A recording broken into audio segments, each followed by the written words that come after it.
Ahora tenemos el privilegio de escuchar, charlar y escuchar a Aldo Ferrer, un economista respetado, valorado, una guía para muchos que se acercan a la economía, a la historia económica, a la política. Él nos explica desde su visión por qué el embate contra el dólar, por qué los grupos económicos quieren dar la pelea contra Cristina Fernández de Kirchner, contra el gobierno elegido por el 54% de los votos de nuestro pueblo, contra un gobierno que expresa a las mayorías populares. También tiene un lugar privilegiado, es embajador ante Francia de Argentina, una visión de lo que está pasando en la eurozona, de lo que pasa en Estados Unidos, de lo que pasa económica y financieramente en el mundo. Hemos tenido muy buena recepción, muy buenas críticas a la intervención de Alfredo Zayat. Creemos que este aporte de Aldo Ferrer va a continuar en ese camino para intentar aprender, esclarecernos, aunque yo digo que a veces los que no estamos esclarecidos somos los políticos y sobre todo los actores del poder económico que creen que hay una Argentina virtual, que se creyeron la Argentina virtual que ellos construyeron. Y como dice Cristina, hay una Argentina real. Y el pueblo sabe de qué se trata. Lo que a veces no estamos tan esclarecidos ni tan lúcidos, somos los que ocupamos algunos lugares de privilegio, más allá que sean circunstanciales en el marco institucional de la política. Escuchemos a Aldo Ferrer. La economía argentina está funcionando ahora sobre bases distintas de las que prevalecieron durante el periodo de la hegemonía neoliberal. Se ha recuperado el Estado Nacional, se ha recuperado soberanía en el sentido que el Estado tiene hoy capacidad de administrar el presupuesto, los pagos internacionales, la política monetaria, la reestructuración de la deuda en su momento quitó un peso insalvable sobre las finanzas públicas y el balance de pagos, de tal manera que, a diferencia de lo que fue un largo periodo en la Argentina, el país ha recuperado capacidad de gobernarse. Y esto ha permitido una recuperación importante de la actividad económica, una cierta mejora de las condiciones sociales, claramente del empleo, lo cual es un hecho positivo, no solo respecto de nuestra experiencia internacional, sino también porque estamos viendo en el resto del mundo, incluso en países desarrollados como varios países europeos, que el estar dependiendo de los mercados por tener un endeudamiento elevado es un fenómeno fatal porque lleva a los países a políticas de ajuste, de empobrecimiento, de desempleo, de tal manera que el hecho de que nosotros hayamos logrado poner al país de pie sobre sus propios recursos, sin andar suplicando la ayuda internacional ni el crédito externo, nos da un grado de autonomía suficiente como para defender el interés nacional y el interés de la gente. Ahora, esto que se ha logrado no quiere decir que es una conquista definitiva para siempre, más bien tiene que ser una conquista diaria, fortaleciendo los ejes que dieron lugar a esta recuperación de la soberanía, a partir de la solvencia fiscal, la competitividad, el superávit en los pagos internacionales, el buen uso de los recursos, lograr, por ejemplo, evitar la fuga de capitales, la transferencia del ahorro externo en la dolarización para que ese ahorro pueda volcarse al proceso productivo. Quedan puntos muy importantes en la agenda de fortalecimiento del sistema financiero para reciclar ese ahorro, lograr también especificar con más profundidad el sistema, incentivando el ahorro en pesos, el financiamiento de largo plazo. Es decir que cuando uno observa la situación actual, encuentra, vuelvo a insistir, aspectos positivos respecto de la experiencia histórica y aspectos positivos respecto de la experiencia internacional. Y al mismo tiempo surge con claridad una agenda de cosas que están por delante que hay que resolver. La Argentina tiene una tradición histórica de muchas décadas de inestabilidad, que fue lo que provocó estos mecanismos defensivos de dolarizar el ahorro, es decir, frente a una situación de incertidumbre interna, una tendencia de los ahorristas grandes, pequeños y medianos de protegerse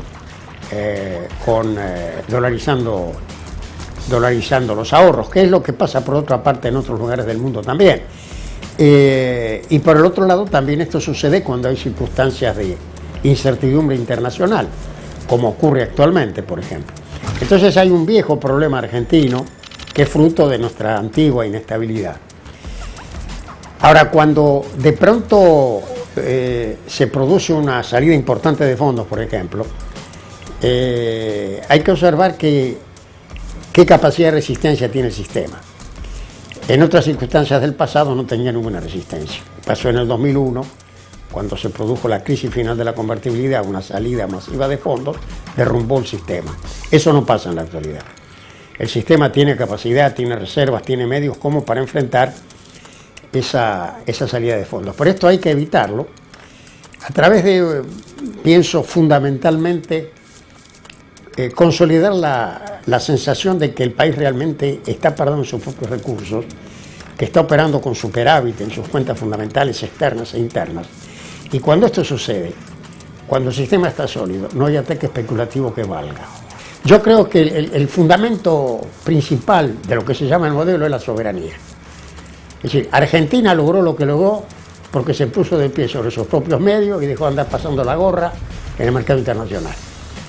Entonces, la soberanía, aquí y en cualquier lado, es decir, cuando usted estudia todos los casos de países exitosos, que hacen política de desarrollo, industrialización, cambio técnico, políticas sociales, ciencia y tecnología, cuando usted observa todos los países, digamos, exitosos, entre los cuales hay muchos países de Asia, por ejemplo, y nosotros formamos parte, en buena medida, de esa experiencia también. Esto siempre es posible porque hay estados nacionales capaces de ejercer la soberanía y defender el interés nacional. Cuando eso se pierde y se cae en el desequilibrio externo y en la súplica del crédito internacional, se entra en el estado neoliberal y en el fracaso. Entonces yo creo que profundizar el modelo es profundizar la soberanía. Bueno, la crisis internacional es un tema complejo porque no se le ve la salida todavía a los países desarrollados del Atlántico Norte y las grandes economías industriales de Europa, Estados Unidos, están atrapadas en el estado neoliberal, donde la especulación financiera y las operaciones financieras tienen un peso hegemónico en la toma de decisiones. En buena medida uno puede decir que en esos países gobiernan los mercados más que los gobiernos.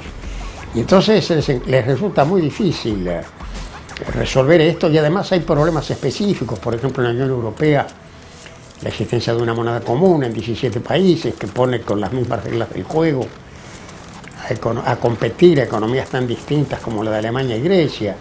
Y después esto plantea fracturas, desigualdades, conflictos, dificultades de deuda. Y no hay una suficiente solidaridad europea como para que los más fuertes le den una mano a los más débiles. Entonces hay un problema complejo, digamos. En Estados Unidos, por otra parte, hay un conflicto político con un segmento de la política norteamericana muy contra el Estado, que quiere bajar impuestos, paralizar el Estado, en fin. Entonces se juntan varios elementos: la crisis del sector financiero, problemas específicos de la Unión Europea, de los Estados Unidos, que complican el panorama. Yo vuelvo a insistir esto porque la evidencia es concluyente. Tenemos que vivir con lo nuestro, tenemos que estar abiertos al mundo, parados en nuestros recursos, depender de nuestros medios. Los mercados son útiles cuando uno no los necesita. Cuando uno necesita los mercados está perdido, pues entonces cae bajo la hegemonía del pensamiento neoliberal. Cuando uno no los necesita, puede haber cantidad de buenos negocios, de inversión. Usted quiere hacer un proyecto eléctrico, un camino, una fábrica, y consigue un crédito externo para eso, pero bienvenido sea, que después se puede pagar con producción. Pero empezar a financiar el conjunto de la economía con crédito externo es fatal. Nosotros lo pagamos en términos extraordinarios, con la crisis, el empobrecimiento, el desorden. Deberíamos evitar volver a caer en ese circuito del endeudamiento. Con Aldo Ferrer también tuvimos una charla un poco más intimista, más personal. ¿Cómo lo conoció a Néstor Kirchner? ¿Qué sintió en aquel momento y qué opina hoy cuando Néstor no está? Vayamos a verla. Lo que yo traté de hacer es encontrar una síntesis de cómo uno puede, digamos, resumir el papel de Kirchner como presidente. Y yo creo que el gran aporte es que él instrumentó el traslado desde el Estado neoliberal al Estado nacional. Es decir, cuando él llega a la presidencia, consolida el tema del replanteo de la deuda, retoma el papel del Estado, se fortalece la gobernabilidad, se logra el superávit en los pagos internacionales. Es decir, una serie de medidas que permitieron recuperar el Estado Nacional. Y eso fue en definitiva lo que permitió el cambio de rumbo en la Argentina. Y por lo tanto, en mi apreciación de Kirchner como figura histórica, es decir, qué significa Kirchner en la historia, y en particular de la historia económica argentina, yo creo que básicamente representa eso. Fue bajo su presidencia se consolidó esta transición desde el Estado neoliberal, sometió a los mercados y a los intereses privados, concentrados, a un Estado capaz de defender el interés general, de buscar el equilibrio, la transacción, la defensa del interés argentino. Cuando el gobierno decidió crear una empresa energética, después de que se sabía el desastre de haber vendido YPF, me pareció una buena idea, que era un paso en el sentido de recuperar un instrumento público de política energética. Entonces los medios me preguntaron y dije que me parecía muy bien. Bueno, a los 2 o 3 días me llamó el ministro de Planificación diciendo que el presidente Kirchner había ido a las declaraciones, que se sentía contento porque había leído esas opiniones mías y me pedía que yo diera una mano en el proyecto. Y bueno, le dije que sí, y ahí estuve, y con ese motivo lo vi varias veces. Y finalmente, la última anécdota que redacto, que relato en ese breve comentario, es un encuentro en un acto ahí en Parque Norte, donde él tuvo una charla con una nieta mía muy simpática, que el doctor Kirchner le dijo: te tengo que decir que tu abuelo es una maravilla.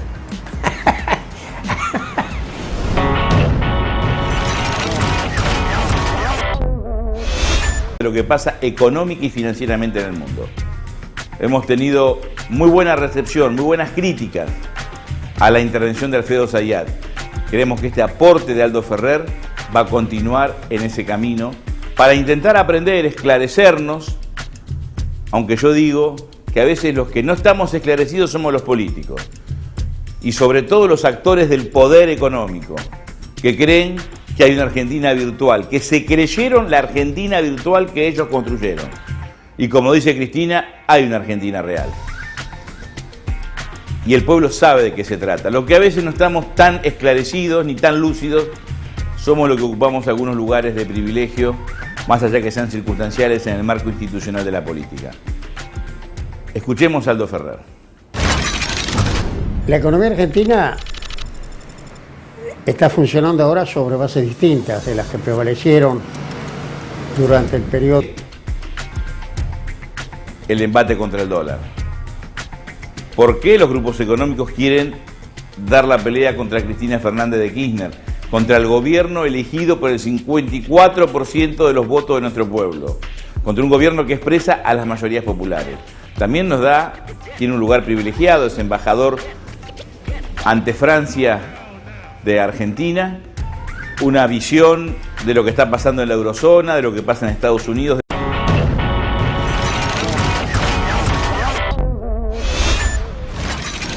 Ahora tenemos el privilegio de charlar y escuchar a Aldo Ferrer, un economista respetado, valorado, una guía para muchos que se acercan a la economía, a la historia económica, a la política. Él nos explica desde su visión por qué. De la hegemonía neoliberal. Se ha recuperado el Estado Nacional, se ha recuperado soberanía en el sentido que el Estado tiene hoy capacidad de administrar el presupuesto, los pagos internacionales, la política monetaria, la reestructuración de la deuda en su momento quitó un peso insalvable sobre las finanzas públicas y el balance de pagos, de tal manera que, a diferencia de lo que